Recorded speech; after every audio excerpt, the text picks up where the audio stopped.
Hello, everybody. Hello, YouTube. How y'all doing? We are back with some wrestling discussion here. We are a day or two removed from Elimination Chamber, followed up by Monday Night Raw. So we'll discuss a little bit of what's the fallout from both those shows and kind of like what the direction is for WrestleMania, what we're doing. There's also some tidbits about some Rhea Ripley, Jade Cargill drama we'll maybe dive into, and just overall assessments of what's been going on in WWE main roster at least. Um, if you haven't subscribed to the YouTube channel and you've been enjoying the wrestling stuff, please do subscribe. It's been um, kind of more or less my privilege to be able to sit here and share some of this wrestling stuff with the community, and I try to do this as often as possible when it merits doing so. So I really appreciate if you guys do hit the subscribe and support your boy here. Anyways, let's discuss the Elimination Chamber happened this past Saturday. Um, so I will say this about the show: it was actually quite forgettable.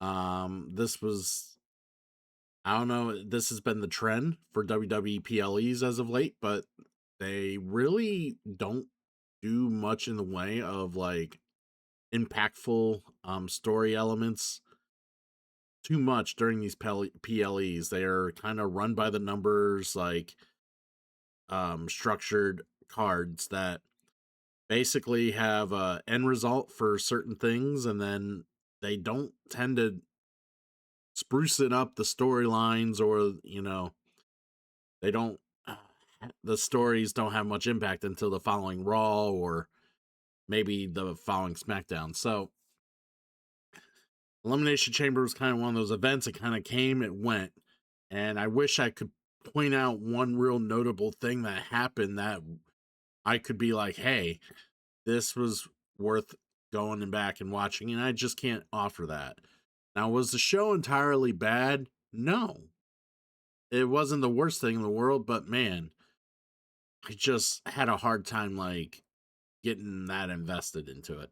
So either way, we're gonna start discussing the women's elimination chamber match. And by the way, this is my if people are seeing this for the first time, I do use Bleacher Report for most things wrestling related, to kind of have a outline to kind of follow in case I miss stuff or there's something that they noted that might be relevant to talk about or whatever else, because I only watched this a few days ago, and life happens. Sometimes you forget details. So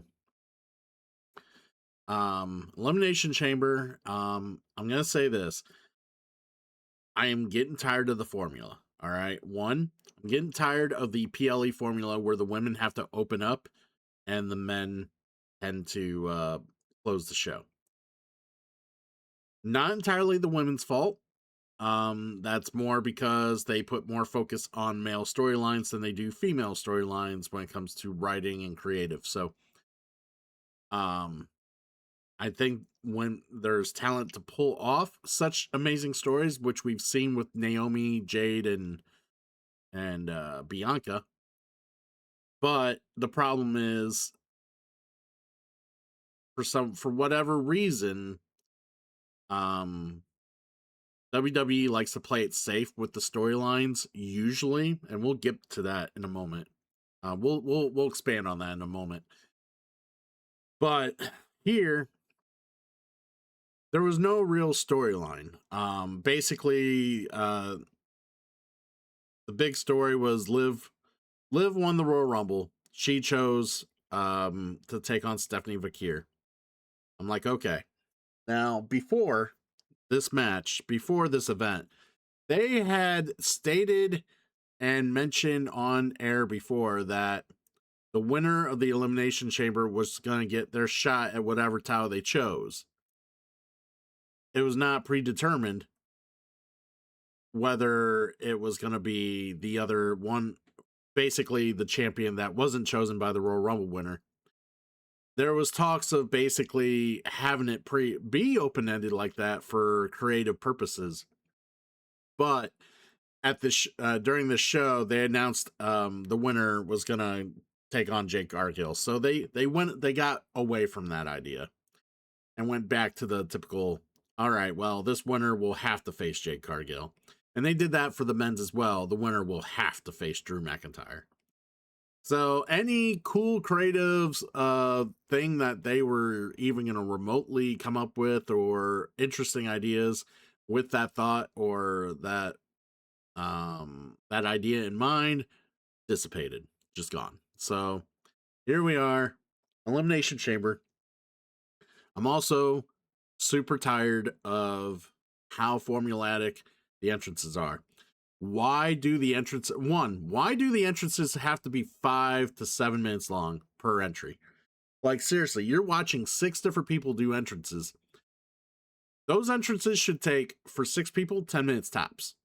Why does it take 30 minutes? Like, seriously, you're watching a 30-minute, like, you spend 30 minutes watching 6 people come out, get in the pods, stare down everyone in pods, that sort of thing. Pander to the crowd, pander to everyone in the pods. It's such a very inorganic formula. Like, I get it. Maybe you stare down someone you have a feud with or something like that, or you're just like eyeballing or targeting in the chamber. That's organic.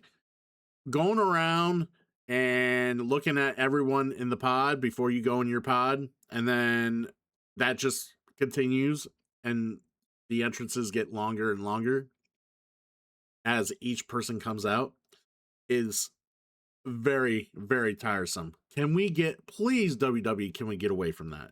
Just insert another match. Like, take away the time from the entrances and insert another match for the card, for Christ's sakes. Because God forbid they're gonna reduce the amount of commercials. Yes, commercials on a PLE, by the way. Let me state that is a sin. Why does anyone who is paying a subscription, $30 subscription in the US, all you Netflix people internationally are just lucky that it's only on Netflix instead of us in the US who get screwed. They're paying that high price while on the ESPN, and then we're still watching commercials and other promotions for whatever. It's just, it's mind-boggling. Anyways,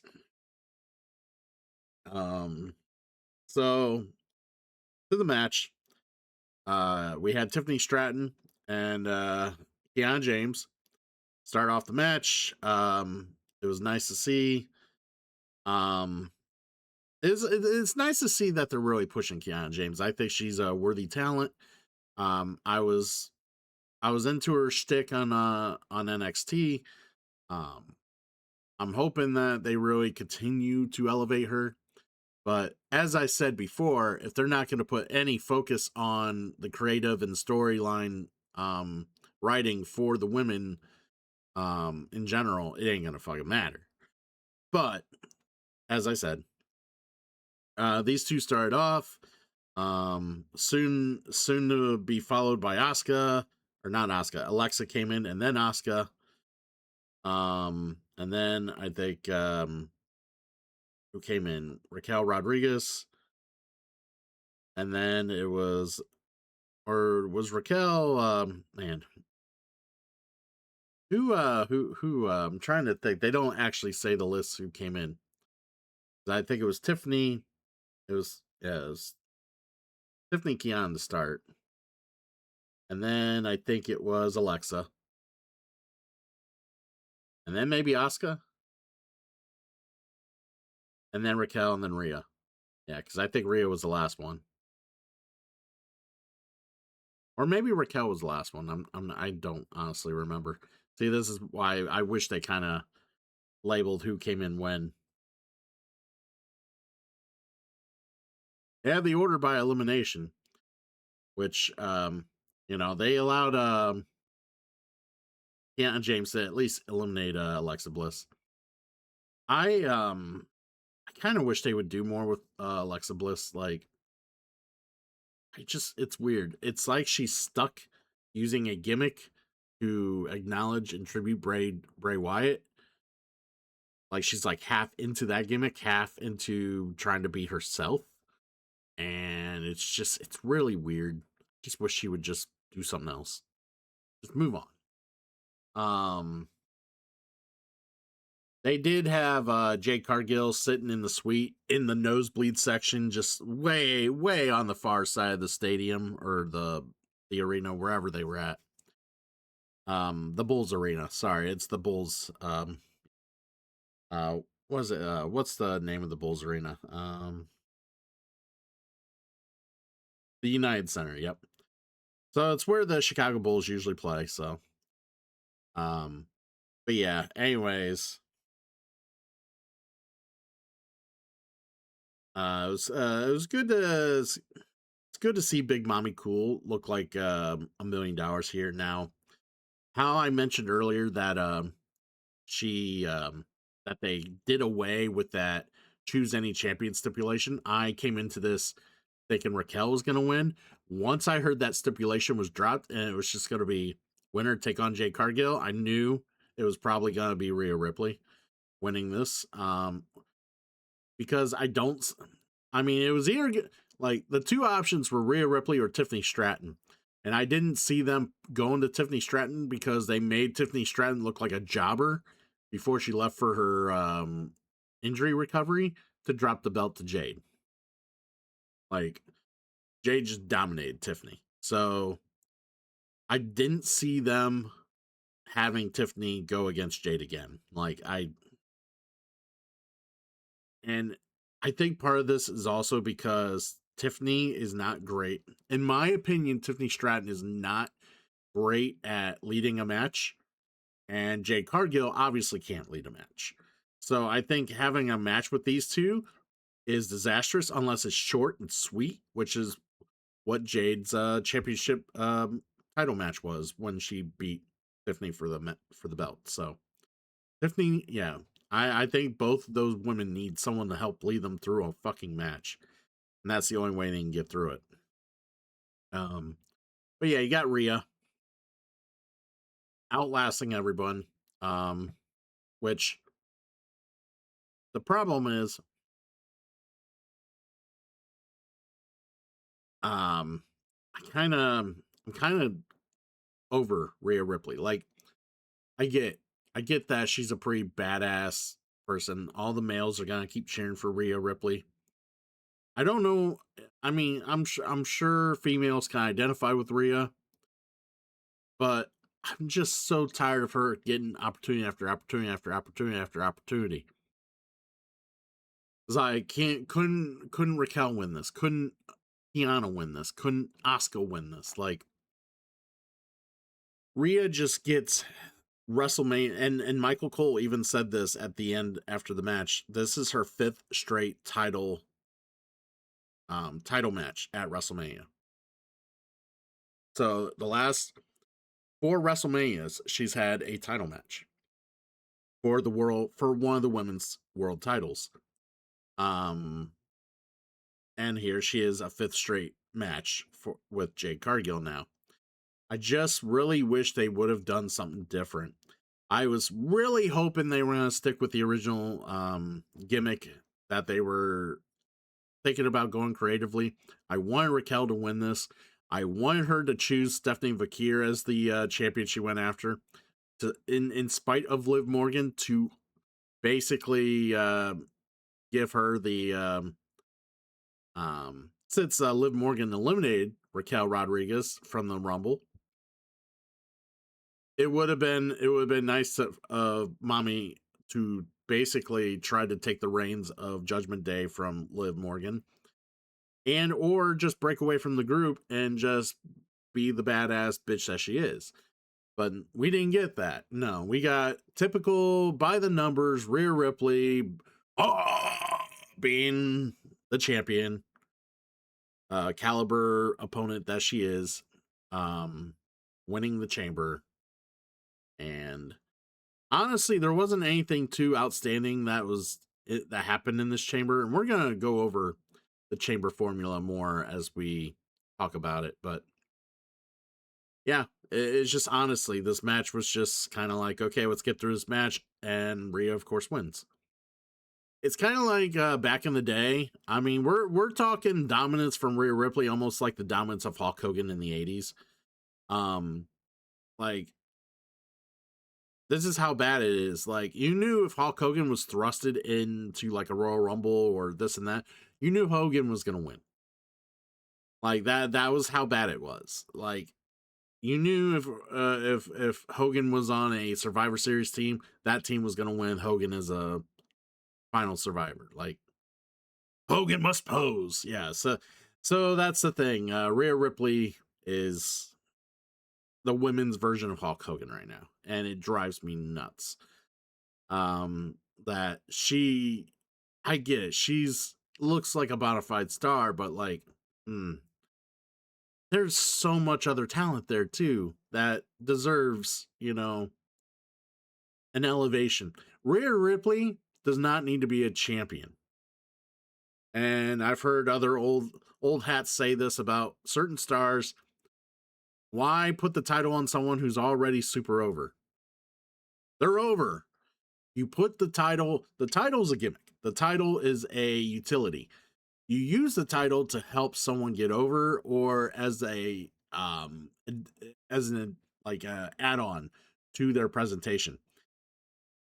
Rhea Ripley winning a championship does nothing. Now, let's discuss the elephant in the room because now that we've talked about the chamber match a bit, and as I said, I wish there was more to talk about. It just really wasn't that exciting. Um, I feel every woman got their shake or kind of looked impressive in the chamber for better or worse. So like honestly, it's not like anyone kind of got squashed on, which is why. But nothing super cool happened in the chamber either. So it's just kind of like whatever. Let's move on. The Rhea Ripley, um, this happened on social media sometime after. Rhea Ripley and Jade Cargill going to Barb's. Now, initially, when I first saw this and saw some of these texts, I figured, oh, they're just working. I figured they're working to get people excited about the idea of them feuding and possibly, seeing them, accumulate in the ring to have an awesome, feud. But then like you had all these other people, you had Piper Niven, you had Chelsea Green chime in, and this ended up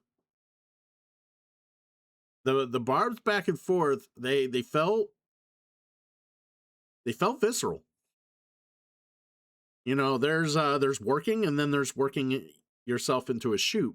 And I believe this is what's happening here because the final text or the final kind of message that was done on social media was Rhea Ripley basically shutting down the whole back and forth, basically saying this isn't fun anymore. Real people's feelings matter here.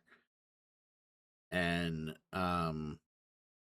basically slamming Jay Cargill that she had no right to basically shit on the actual human being as opposed to just the gimmick or the character being portrayed. Like I certain things that were said back and forth were felt more real than they should have been, or they were like very direct. They were very visceral. And even more so if what is known to if the rumor is true and there's some heat on Jay Cargill if that's to be true, that certain people are kind of snubbed by her or she rubs people the wrong way and she just kind of, I don't know, maybe she's misunderstood by people, but like I guess there's also the limitations of working with her and people don't like that. Unfortunately, it's not all it's not a bed of roses when dealing with Jade Cargill, it seems like. The thing is though, Jade Cargill has the immediate support of a fair amount of the peers that matter. So like Triple H, um, CM Punk, Cody Rhodes, Ricky Starks. She has a lot of support from the people that matter, which could bring some level of entitlement to how she responds and how she interacts with the rest of the women's division. Other women might be intimidated with the fact that she's very protected. I don't know. But in that sense, um, I'm wondering if, how like how much of this is really a work or how much of this is like, because I know the dirt sheets are trying to make it sound like this is as real could be, but this could easily be a work as well. So like, I'm just curious about the situation, and I'm gonna kind of keep an eye on it. I suggest the rest of you do too, because this would be interesting and it's telling. If this is a situation that's real and can't get resolved, look to see either Jade losing the title to someone else and challenging Rhea. Like, so, um, I like I said, that could happen. Or she faces Rhea early and Rhea gets the title and then someone else challenges Rhea, which wouldn't be the worst thing either. But like I said, maybe they just continue to deal with the situation and they end up having the match. I just don't want to have to, like, we've seen recent issues with like the women not wanting to work together or having issues together, like Charlotte and Tiffany. Um, so there's we'll see what happens with this. I'm very curious where they go with this. I'm also very curious as to what they do with Big Mommy Cool now that she did not win the Elimination Chamber. Is she just? I'm wondering if they're just basically gonna have her like screw Liv out of the title, and then her and Liv have a program. Like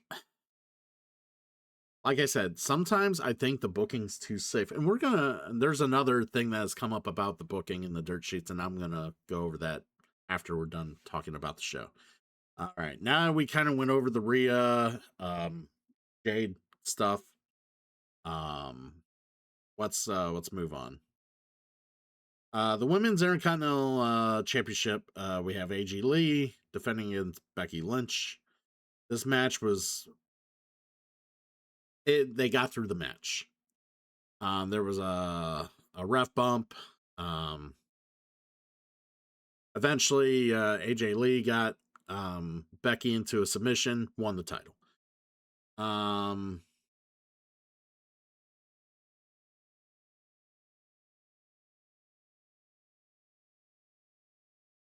yeah, this was telling. I love how Barrett joked that he had a singles match more recently than AJ Lee. I remember him saying that, and I'm just like, oh my god. Which sometimes when they say stuff like that, I think they hurt the talent.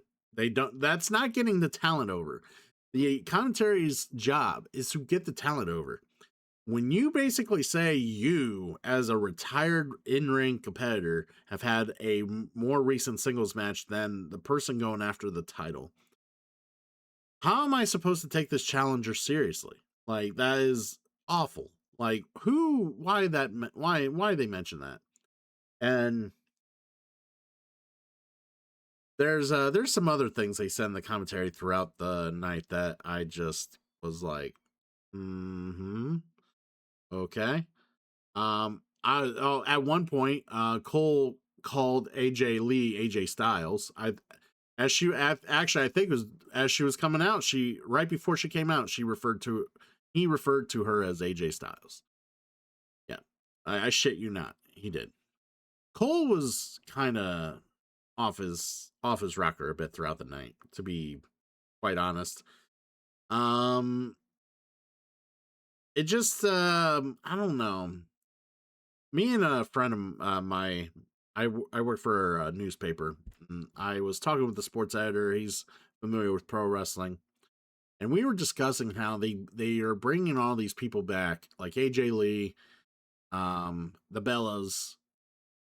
They come from an era where the women was not expected to wrestle very well. There was very few women who could actually go in the ring, and the other women that were there were able to serviceably get through a 5 minute match, whatever little amount of time they got in the ring, and then yay. And the crowd didn't expect them to do much either because they knew the wrestling was ass. So yay. So now you have these Divas era women coming in, older and not that much better in the ring, in the women's landscape today of women's wrestling, and they just don't fit. They really don't fit. It's like seeing a piece of mold on a seeing mold on a piece of bread. Like, it's just like you just want to rip that away and eat the rest of the bread. Like, what the hell? Is like, why are we subjecting ourselves to having to watch these divas try to make a comeback? Now, I understood the whole angle when they had Seth and Becky on CM Punk's ass, and CM Punk brings in AJ. They have a intergender match, intergender tag match that went way too long. But it was not. It should have ended there. It should have stopped there. But I guess they felt, well, maybe we can make more or get more out of the AJ Lee thing, especially with Lynch's history with her. They needed a match. They needed something that would be good for the chamber that they may not draw all the way into WrestleMania, and this was it. So, um,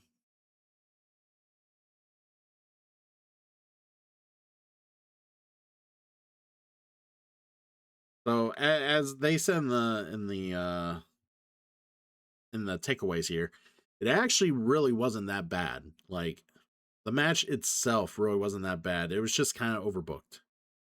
Um, just yeah, it was overbooked. Um, Unfortunately, now that Becky dropped the title to AJ Lee, and the following Raw here, AJ has basically is making it an open challenge for someone to take her on at WrestleMania for the Intercontinental title. So it's like, okay, does Becky Lynch just revoke a rematch clause and they do some bigger match at WrestleMania? Does she, is this a where some other woman that hasn't been on the roster comes in and takes the title from her? I don't know what they're doing with her. I don't know where the direction's going. Seems like a lot of WrestleMania is full of like pieces that they have floating about, and they don't know where they're plugging in what yet. And I just unfortunately, this match kind of fell flat. Like, and I don't say that because I don't say it fell flat because of the women. I think they worked hard enough, especially given how often they worked each other. The crowd was out of it. Like, the crowd just it surprised me, and the crowd was this way for a majority of the show. The crowd just didn't seem to that they were happy to be there. And given the fact that the ticket prices are absurdly high, and half the show is entrances, and okay, a third of the show's entrances, a third of the shows is commercials and other promotional bullshit, and then the other third is the shit they came in to see. Like, when you spend 2/3 of a show you pay hundreds and almost thousands of dollars for seats, and you basically don't get entertained for 2/3 of that. I can understand why the crowd just don't give shit,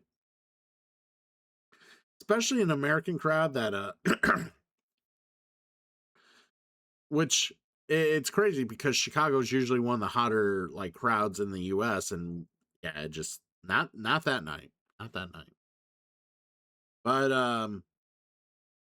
I kind of figured Becky was gonna drop the title to AJ, but I don't know where they go from here. I'm really like it's gotta be Lynch and AJ Lee at WrestleMania, right? I just can't see what else they would do. Yeah, the World Heavyweight Championship, CM Punk, Finn Balor. Now, the biggest problem with this match was that no one in their right mind honestly thought Finn Balor was going to beat CM Punk. I had a sliver of hope in the back of my mind, hoping that they would do something cool, swerve us, and have Finn Balor win it. I don't care if he would lose it immediately. I just want him to win it here in Chicago, where the hometown boy, loses, because that's so typical WWE Vince McMahon era. The hometown person would lose. Um, More so in the Triple H era, it's been the hometown hero typically retains or wins.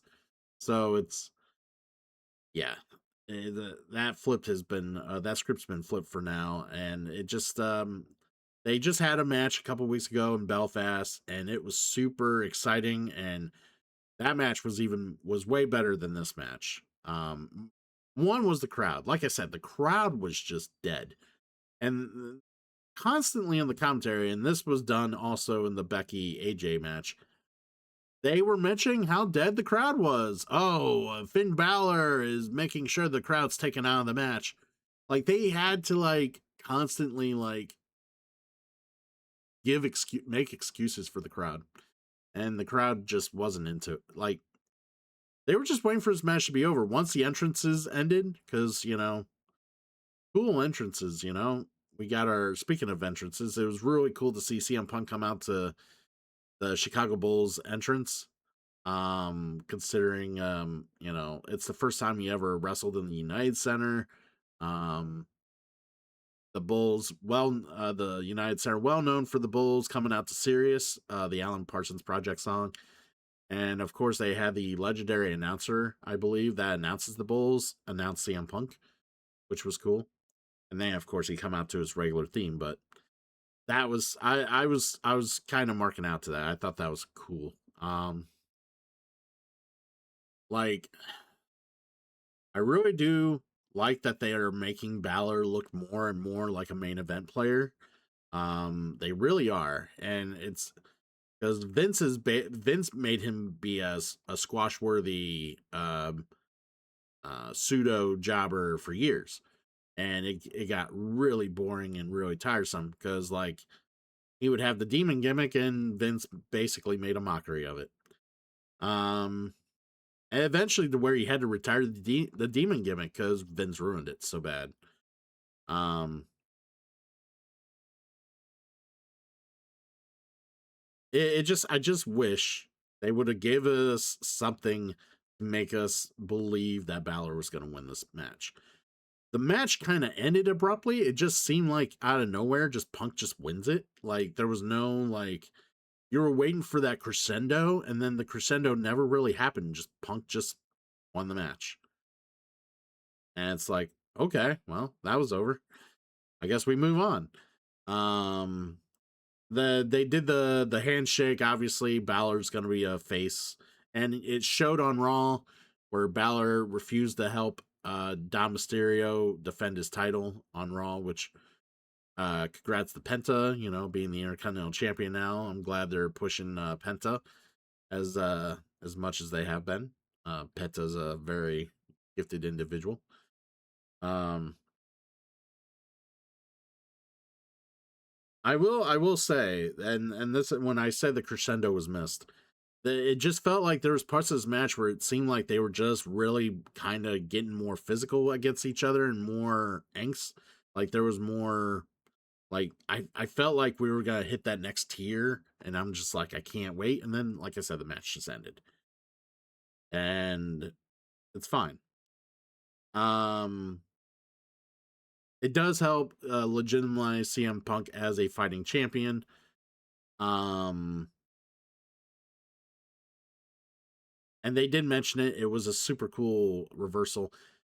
Finn Balor did a coup de grace and he got countered into a sharpshooter from Punk. It looked awesome. Like I've never seen that before. And it to have CM Punk and Finn Balor be able CM Punk in general just be able to pull that off was awesome.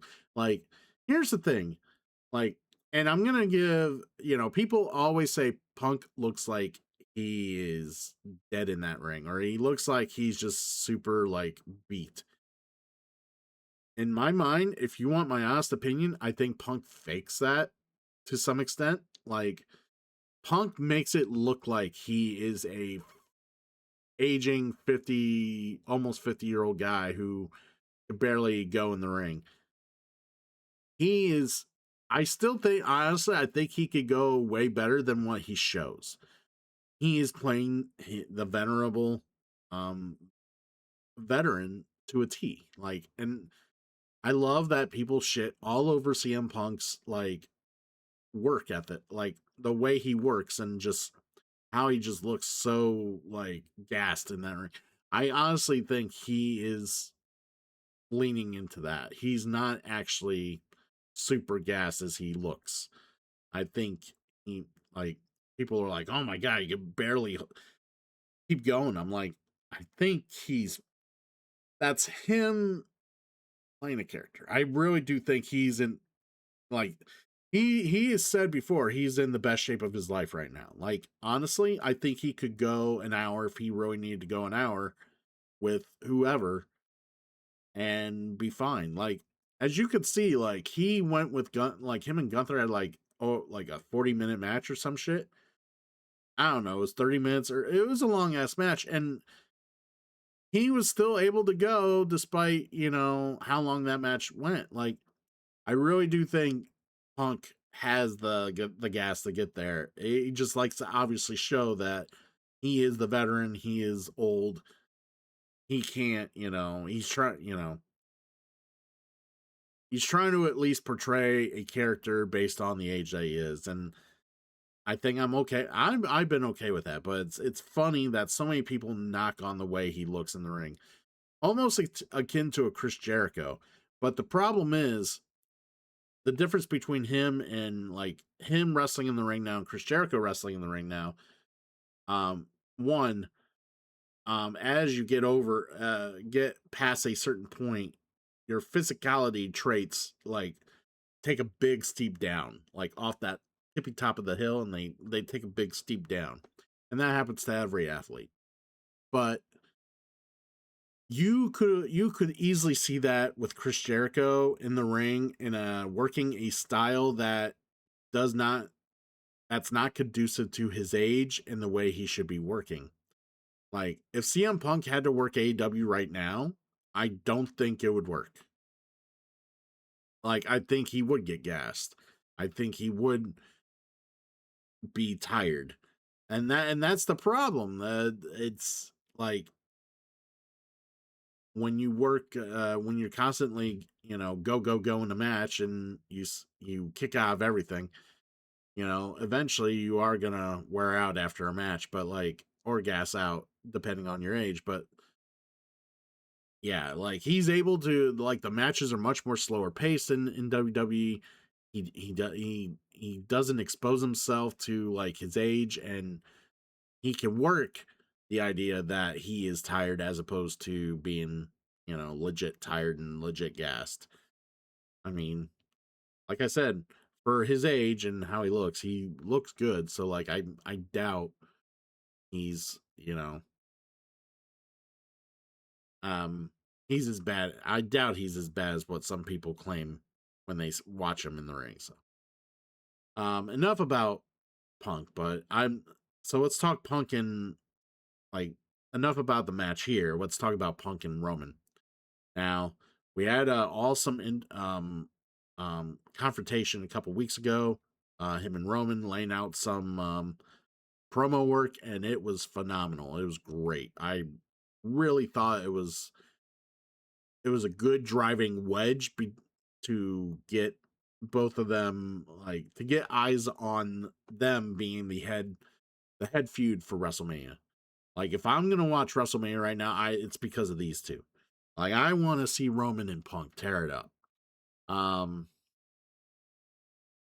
Followed up by this past Monday, Punk and Roman had another interaction, and oh my god, I don't know if it was better or I mean I know it was just as good. It could have been better than their last interaction.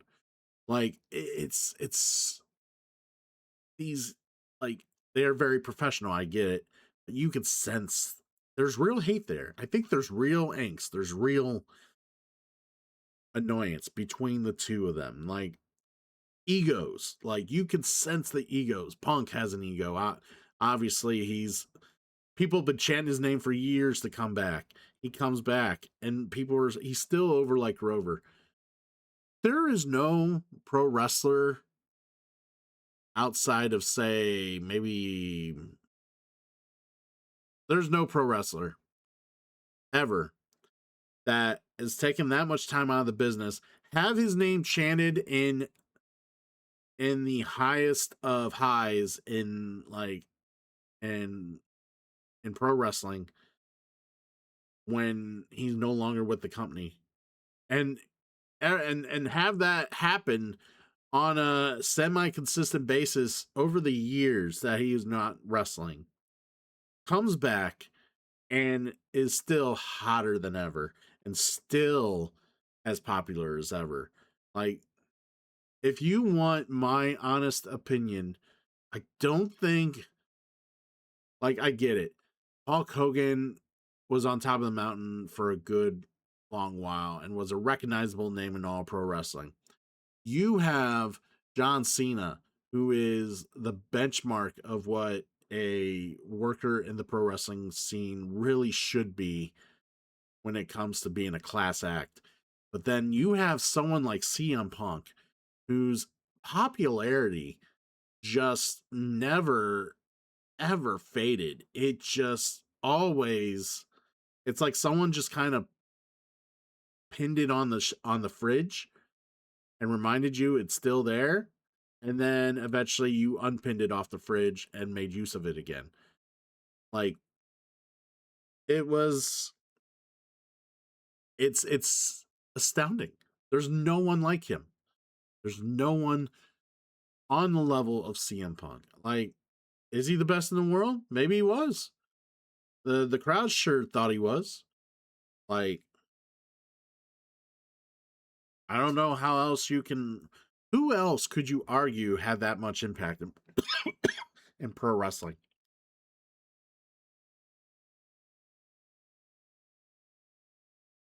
Sorry about that. My throat's kind of taking a poo poo on me here. But yeah, I'm looking forward to seeing what they do with Roman and Punk leading into WrestleMania. I've been enjoying the barbs they've been throwing back and forth.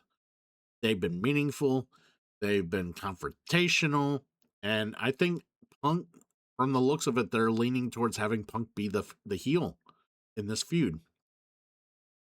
And in my opinion, he should be. I've had this argument with other people, but no, Punk needs to be the heel. Roman, it serves Roman no good to be the heel in this confrontation. He has discussed his fiery passion about how much he does not care for CM Punk. And Punk has swung his ego around like any heel would. Like, I'm sorry, for anyone who thinks that Roman's the heel or he should be the heel, they're dead wrong. Roman's the complete face, and Punk's gonna be the heel. And I'm very curious at how much more into the well Punk is gonna dig deep down to really push the buttons of Roman when it comes to how this story is unfolding. I'm very invested. I'm very curious, and I want to know. Like, and that's the thing. People want to know why CM Punk has been on everyone's minds for years and years and years. CM Punk knows how to make the most out of any given story. He knows how to make the most out of any given match, and he knows how to basically get anyone over. Like, he is a wrestler's wrestler, CM Punk. And people are like, "Oh, who's your, who would be in your um Mount Rushmore or whatever?" CM Punk is always going to be up there for me. Always. Just because there's nothing like him. There just isn't. And one of these days people are going to sit back and fully realize how much he mattered to the pro wrestling business. He really does. Um and with that said, we'll finally dive away from the CM Punk love here. All right. This very nice, very evil. Yes. Oh my god. So they had this box that they had marked do not open until the day of the Elimination Chamber. And people were like, "What's in the box?" And the box just gave me the gobbledygooker vibes from Survivor Series 1990. I'm just like, shit, this is gonna be bad. But when the news started going around about Danhausen being off his AEW contract, I'm like, it's fucking Danhausen. And I'm like, I knew it was gonna be Danhausen. And which I was super excited for because I love Danhausen. I really enjoy his work. I love his interactions with CM Punk. I've enjoyed, you know, his YouTube stuff and other things that he has done as, with his character. Now I'm looking forward to what they do more as time goes on. The um the unfortunate part was this was probably the worst way to bring in a new comedy talent or a new specially gimmicked talent. Because he came out of the box and uh, Jim Cornette always jokingly, or I think frankly says he's probably frank about that. He thinks anything get over if it comes out of a box. He's been quoted for that. And yeah, man, the crowd just did not care for this whatsoever. I thought it was a cool little entry presentation of Danhausen because it really did scream Danhausen. Gave Michael Cole some teeth, told him to take care of him. He did curse the WWE universe. I mean, I don't know if they needed cursing honestly because they were already sitting through a long ass Elimination Chamber show. I think they were cursed to begin with, but this honestly, there was no build, no lead up other than there was a box. And the problem is with a special, unique character like Danhausen, you kind of need more explanation, or you need more. There should have been more explanation or more exposition or something. They needed to do more to kind of get people excited about what was in the box. And they just did not. Like most of the cast, I think I've heard other people say this. I think they expected a lot of people to just embrace the character fully coming out, or they expected a lot of the people in the crowd to fully know who Danhausen was. Here's the problem with this, and this is a talking point in general when it comes to modern live crowds, US modern live crowds. Let's not talk about the world. Modern US live crowds right now for WWE. Okay. The people that you would expect to cheer for something like this would be your families, your kids, coming, watching the show, enjoying themselves. You know, that demographic, they see something like this, they're kind of like, what the hell? The problem is they have price pointed that demographic out from attending shows like this. Unless the family is rich, they're not coming to the show. A lot of the people coming to the show are just people who are super casual fans who don't know who Danhausen is because they don't follow the indies or they didn't watch AEW. They are um yeah, like I said, super casual fans, people with money that had nothing better to do but to attend a wrestling show, don't really keep up with WWE that much, don't really keep up with pro wrestling that much, just there because why not? Um, or here's the other problem: you could have used Danhausen to kind of open the show, get the crowd kind of excited. That's with some fanfare and some interesting BS, and some silliness to kind of get the crowd going. But they didn't do that either. They waited until the crowd was practically dead after watching three matches with exhaustive entrances, exhaustive match, and then exhaustive match. I should just say exhaustive matches, and them themselves exhausted from having to sit through commercials and the entrances and everything. And then they get this, and they're just not into it. And he got booed at the end of it. Either way, it was not a great way to present him, and I felt, oh man, I felt for the guy. I really do, because Danhausen, he's a I've seen his interviews without using the makeup and stuff like that. He's a genuinely pretty decent guy. Um, just a shame that he didn't get any love in AEW because he was super good friends with CM Punk, and obviously after Punk left, Tony Khan basically did not care to use him after CM Punk left.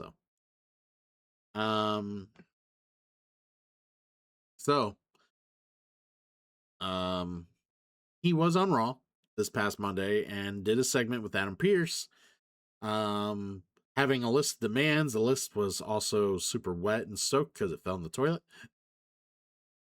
These the demands were pretty outstanding, as Danhausen would usually, as about as normal as it ever would be for Danhausen, I should say. Like face on the truck, he wants a picture with Triple H pointing at him, and there was some other things, but it was hilarious. Adam Pearce taking it back and then shoving him onto the Judgment Day as they came up. And then basically he curses Dom Mysterio after Dom insults him, which is hilarious because and then you see later in the night Dom lost the Intercontinental title, which was hilarious. So yeah,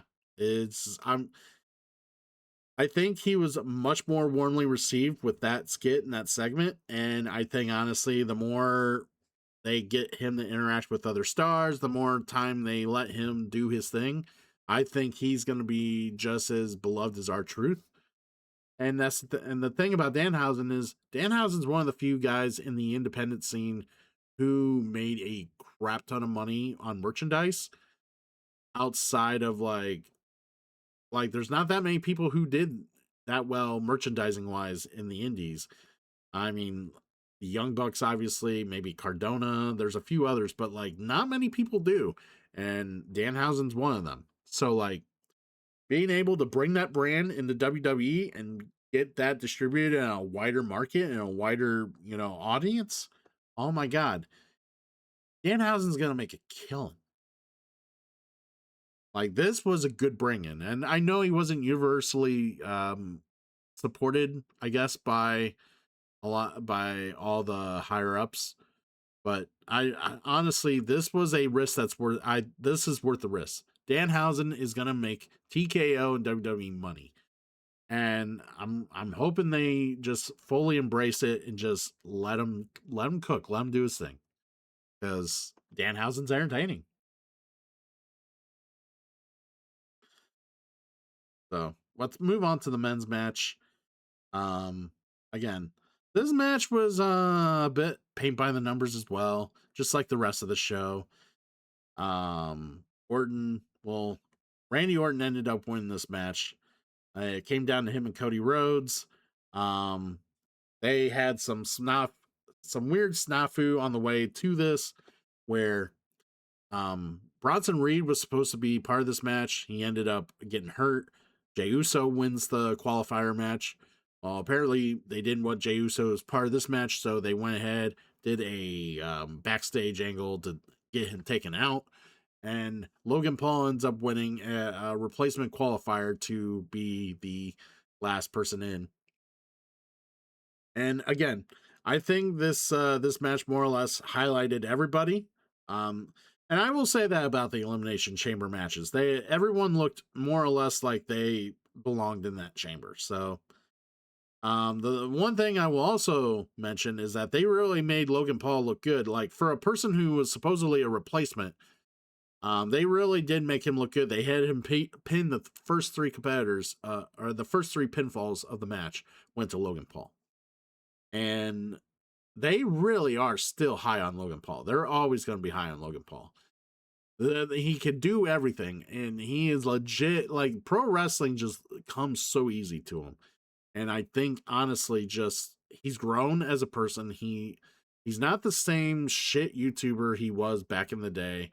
I mean, people can judge whether or not he's a shitty person or an asshole, but do I think he is an entertaining pro wrestler? Yes.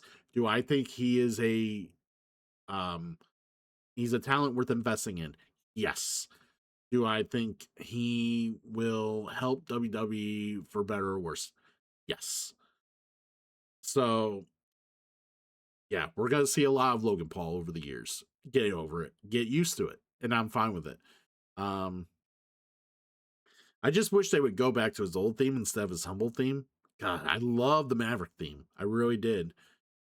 Um I wish they would go back to that, but it is what it is. Um but yeah, like the announcer referred to Javon Evans as Javon Williams, which uh which was not wonderful. Um there's a lot of like bullshit that happened towards the end of this match. And like I said, everybody looked kind of pretty good or got their spots in and kind of did what they want. They had a cute little interaction when um yeah, because Cody Rhodes and Javon Evans started, and then Trick Williams came in. Logan Paul was or was it LA Knight? Trying to think who I know Randy Orton was last.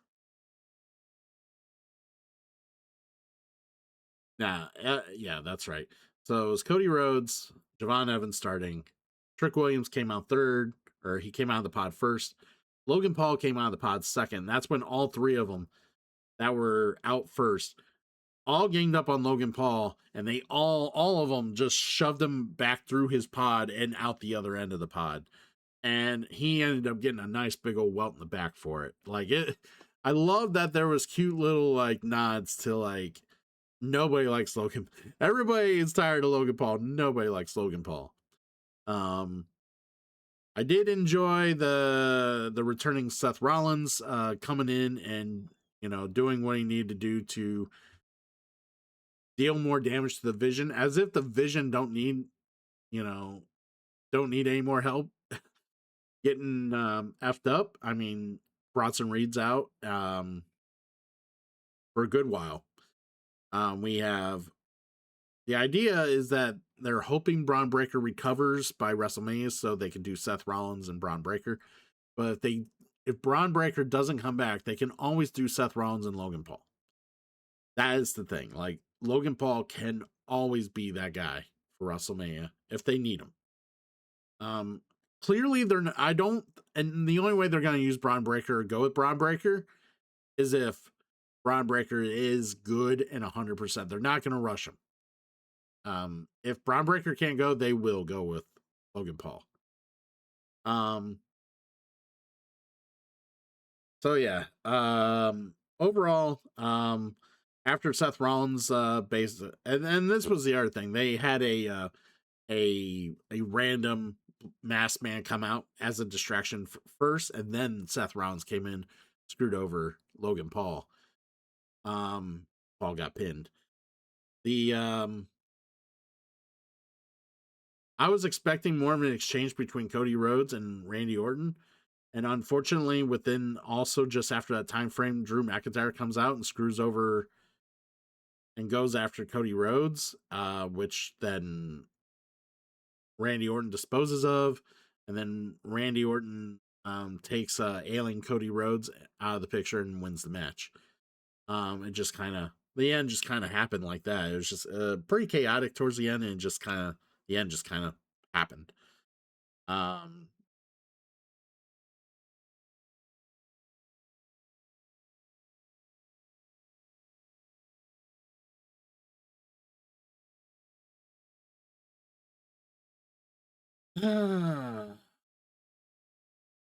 so trying to think what else was there anything? Oh yeah, shit, the LA Knight. Why? What is it about LA Knight? Is he always going to be a choke artist? Like, is he a flub? Like, is he a flubber? Like, I don't know what it is. It seems like every time LA Knight gets the spotlight really directed on him, he flubs, or he screws up, or he flops, or he does something. Because he basically, like, Orton ends up doing some sort of like bump that looks a bit comical, and the crowd was laughing at it. Um, and then LA Knight was doing his thing where he's like on the second rope, like doing his LA Knight stick. And then like as he tries to bounce up to the third rope, he slips and falls. He does regain his composure as he lands on his feet, but he just comes over, stomps, and does an elbow drop instead of like trying to redo what he was redoing. And then like he gets grabbed by whoever else, I forget who, but some fan caught it on their camera while they were closer to the front row. Randy Orton rolls out of the way after LA Knight gets interrupted, and Randy Orton is laughing his ass off. I don't know if it really got caught on the hard cam or anyone caught that on any camera. I didn't see it until I saw this fan post the video on Twitter. But yeah, Orton was laughing his ass off on how the whole thing just happened. Like, yeah, he just out of character, just totally just thought that was hilarious. Um, I don't know. I feel bad for LA Knight because I think deep down they want to push him, but I know deep down they know he's a choke artist, so they're afraid to trust him. And if I was in their position, I almost would be too.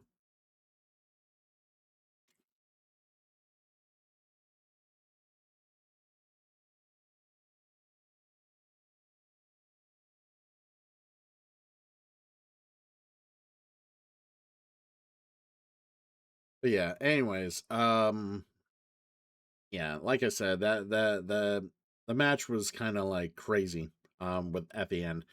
And unfortunately, I think this is why they're trying to work up into like a multi-man match for WrestleMania for Drew's title. And here's my thing, like if you're going to end up having a multi-man match anyways with the that involves the winner of the chamber, why even do the chamber?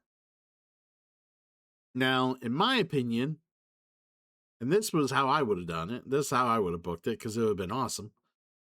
Um, Drew has been systematically trying to make people not go after his title. He's been knocking people out. He's been breaking up matches, contender matches, whatever. He is basically he is trying to think paranoid. Yeah, he's paranoid at anyone going after his title or him having to defend it. So he's been constantly taking people out. He's been constantly interrupting matches and doing the like. Here's my thing. And this, to me, this sounds like the easiest thing to book. And this would have made this show probably 10 times more exciting. When you have a champion doing that, and you have a gimmick like the Elimination Chamber, and this is your storyline, and you're not 100% sure what you want to do at WrestleMania yet, you have an injury. Like you could have already had the thing set up to where you were going to do something, but then you have this window of opportunity. Injury happens.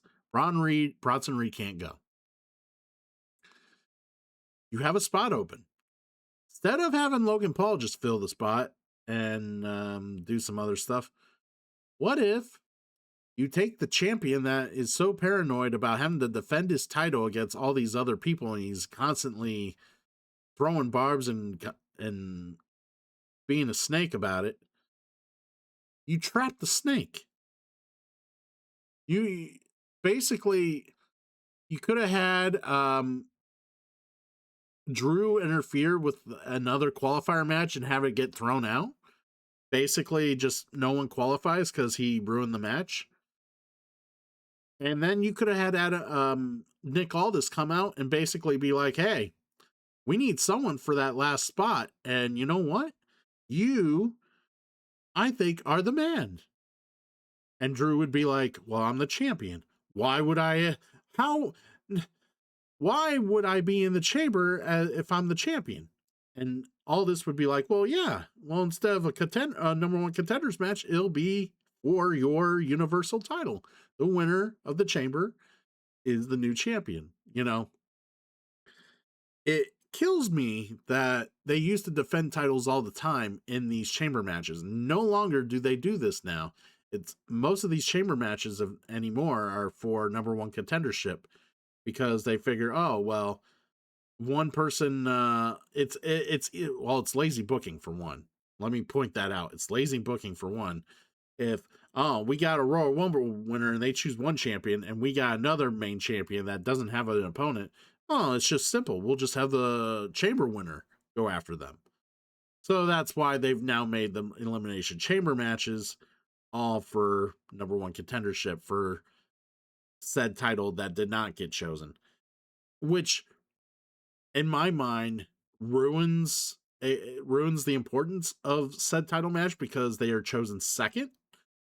Like, who cares about a title that was not chosen first, right? It's kind of like the whole deal. There's only first place. There's only one winner. So, like, when you relegate you have to determine a second person to go after a title that did not get chosen. It just kind of feels, obviously the importance is gone. So you have to try to hype that the title is just as important as the other one. But when you make someone have a choice on what title to go after, you do cheapen or lessen the other title. That is just automatic, as there's no argument there. But no, that's what I would have done. I would have had Drew defend the title in the chamber against Randy Orton, Cody Rhodes, Javon Evans, Trick Williams, and LA Knight. Logan Paul could have done something else on Raw, or they keep doing the Vision thing that they've been doing, and continue that storyline. Like Seth Rollins could have showed up on Raw and been fine, and we would have had a very interesting title defense on the Elimination Chamber. That was what I wanted. That is what I was hoping for, and we didn't get it. Again, I don't know what they're doing with their booking, and there's a lot up in the air for WrestleMania. There's very few solid things going into WrestleMania right now. I can only think of like two things, and that's being Liv Morgan and Stephanie Vakir, and CM Punk Roman Reigns. Well, as of right now, Randy Orton against Drew McIntyre is also kind of slated, but again, it's up in the air who's all going to be involved with that, because I'm sure it's not just going to be a one-on-one title match. It could be a multi-man match. It could also be a Cody Rhodes somehow getting the title back, and then like he goes against Randy Orton, because Randy Orton's going against the champion, whoever's holding that title. But let's talk about the booking of WWE. Let's just kind of put a bow on Elimination Chamber. As I said, this was a run by the numbers. Some of these matches did not have to happen the way they did. They didn't even need to be booked. They always had the potential to do way more than they could, and more entertaining stuff than they could, and they always choose the lowest common denominator when it comes to their creative and booking. And we're going to lead into that. again, discussing their creative and booking is so trite right now. I'm getting tired of the whole let's agree to disagree and then let's agree on the minimalist thing that we agree on and just go with that. Because so many people in that creative boardroom have so many different ideas of what they who should be over, who should be champion, who should get the payoff in storylines, this and that. There's so much indifference in this boardroom. So that when they need to agree on something, there's very little they agree on, and it shows in the creative. It really does. Most they use the safest booking on most of the programs they do right now. It is either predictable or it is dull. Or both. But it's getting to the point. It's like, okay, so we always gotta use Rhea Ripley. We always gotta use um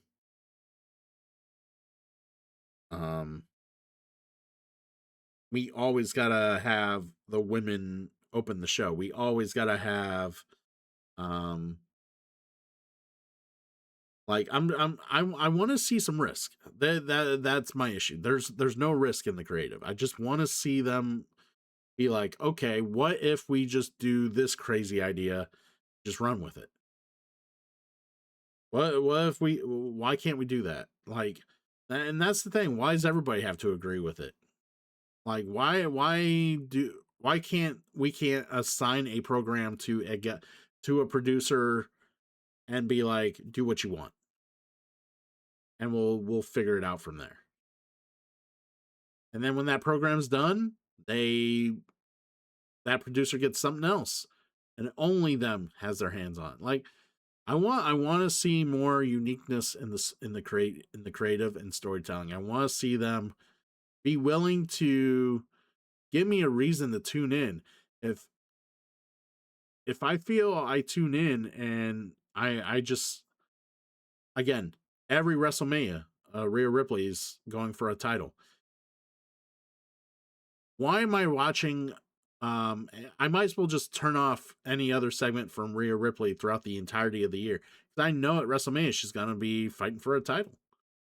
Like, who cares what she does on Raw or SmackDown or any other show? Because at the end of the day, she's gonna fight for a title at WrestleMania. Um,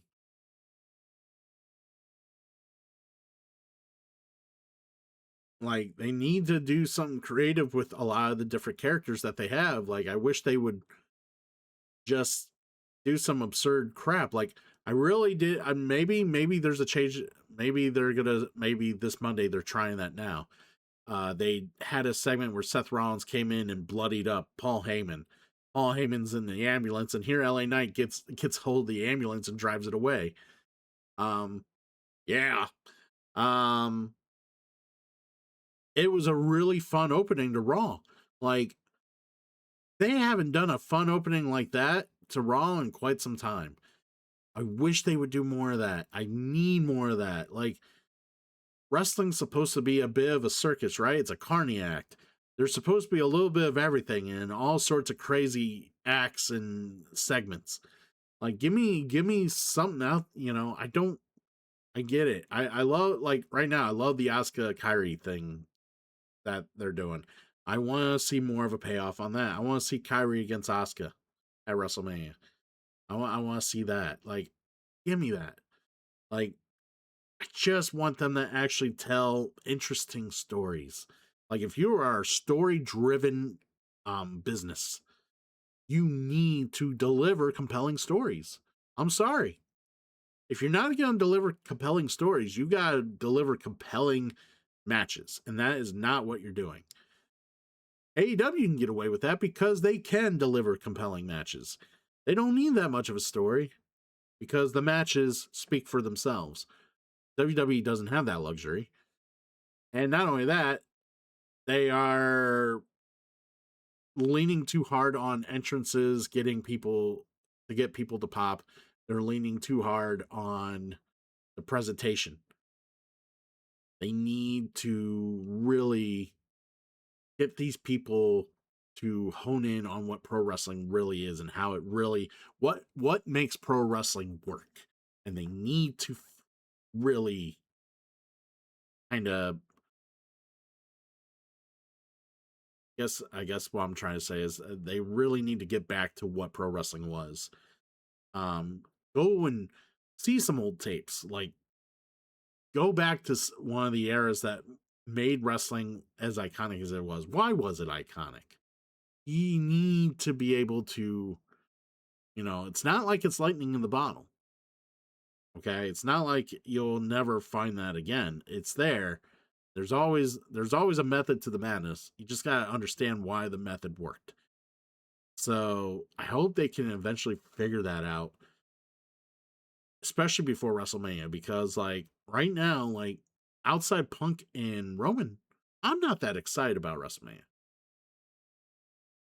And I hope that at some point they figure out this PLE problem, because I am getting so bored of these PLEs just not having payoffs, not having anything super exciting happen, no swerves. Like, yes, once Logan Paul was in the chamber, I knew Seth Rollins was going to show up. It was predictable.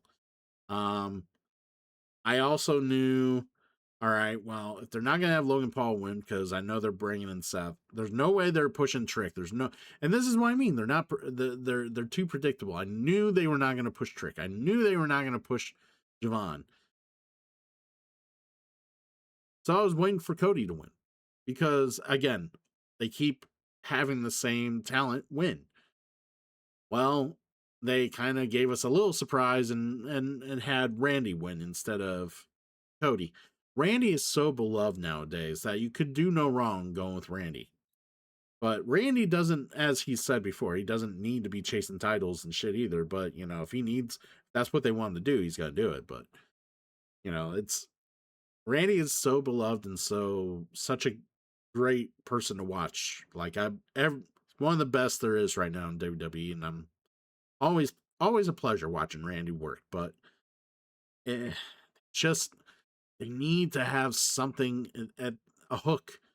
These PLEs are just been so by the numbers lately, and it's just so formulatic and so just they're missable. And especially at $30 subscription prices to watch these PLEs, they need to be more entertaining. They just aren't. Um, it goes without saying, Raw was a much more exciting event than Elimination Chamber this past Monday. Um, Gunther had a great match against Dragon Lee. He really made Dragon Lee stand out. Like, I really love what they've been doing, Dragon Lee and Gunther. And I'm hoping that Dragon Lee can catapult that success into something. I hope, if creative chooses to do something with that, I hope so. Danhausen obviously had a better showing. Um, yeah. What else? What else happened? There was trying to remember everything that happened on Raw. Obviously the Punk Roman confrontation at the end. Um, they had the big schmozz with Seth Rollins and Heyman. Yeah, overall it was a very more of an entertaining show. Even Natty, I know they're trying to build towards Natty and what's her name from Alpha Academy. Sorry, I can't remember her name right now. The brain fog. Who's Natty going after?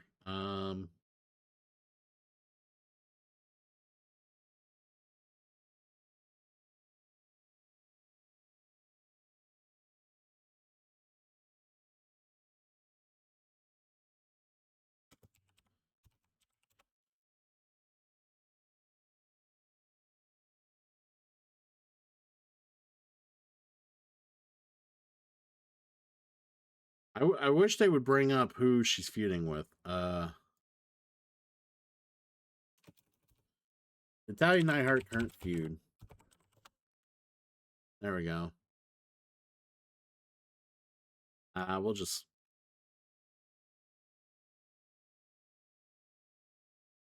Wikipedia will answer all my questions.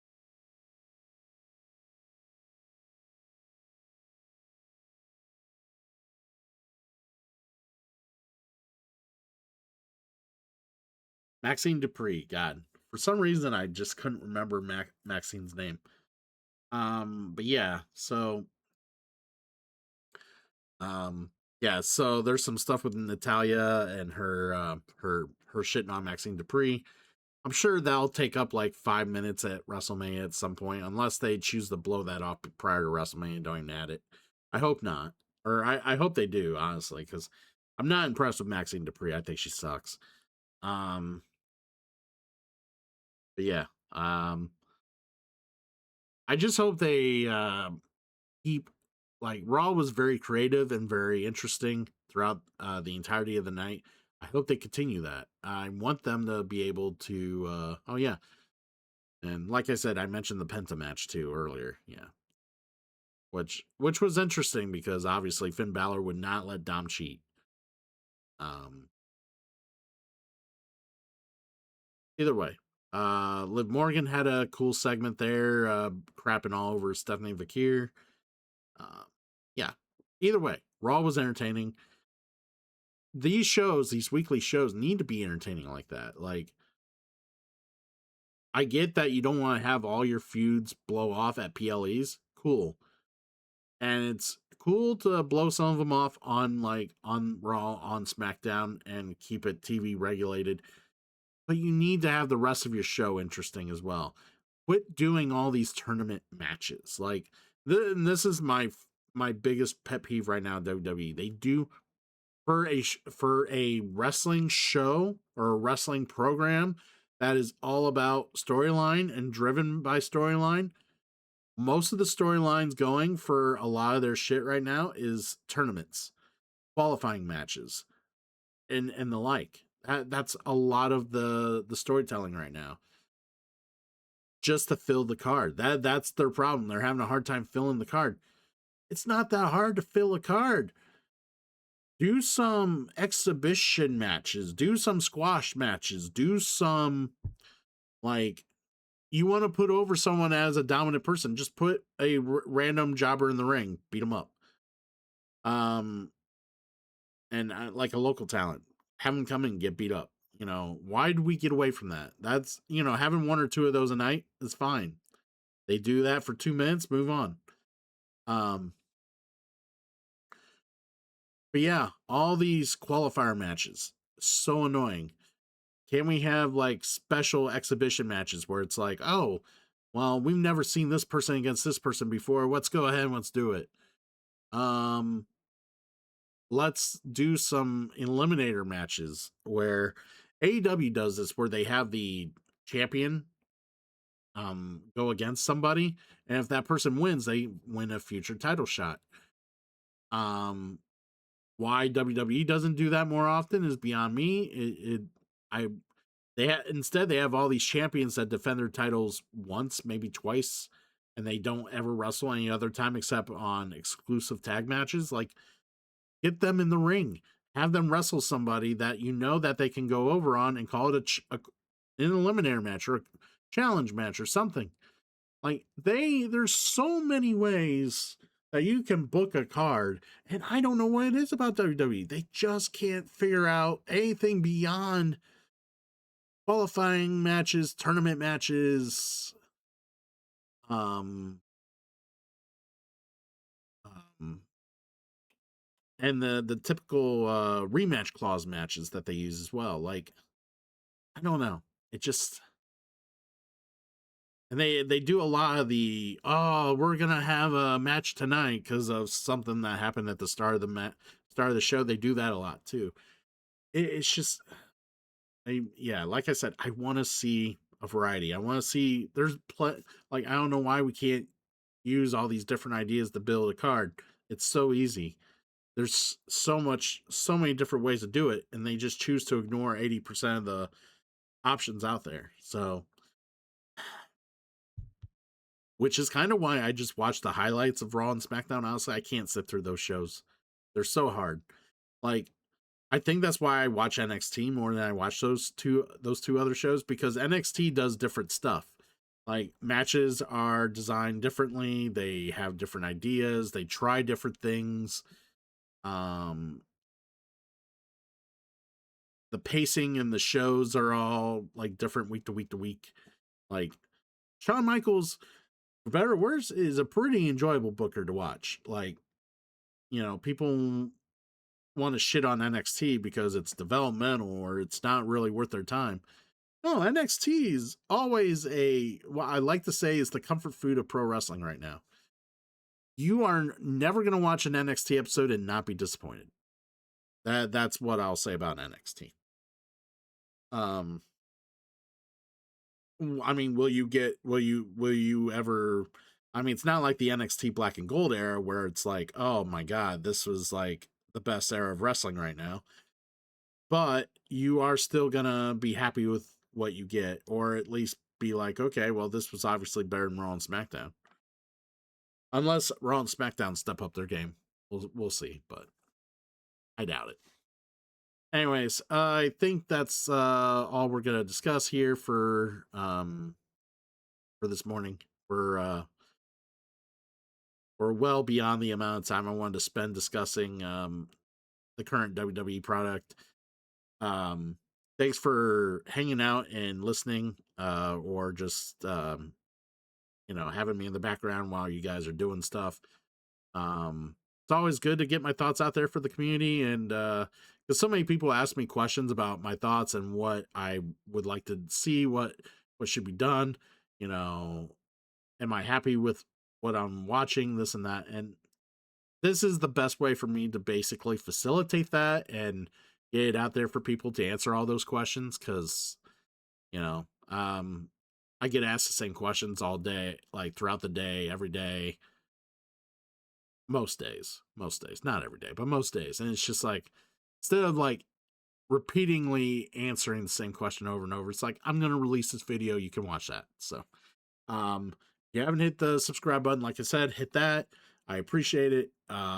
If you want to catch me live on Twitch, usually live late nights, early mornings, after I get off work, doing some video games, some board gaming, if you're into that. I mean, if you catch me on there and you want to talk wrestling, we'll talk wrestling. I won't discourage it. But yeah, I think we'll be back either on the next TNA event, or I think TNA has the next event, I believe, or AEW has the next event, one or the other. But here pretty soon there'll be another video from one or the other. So thanks for watching, guys. Have a good one, and I'll see you all around.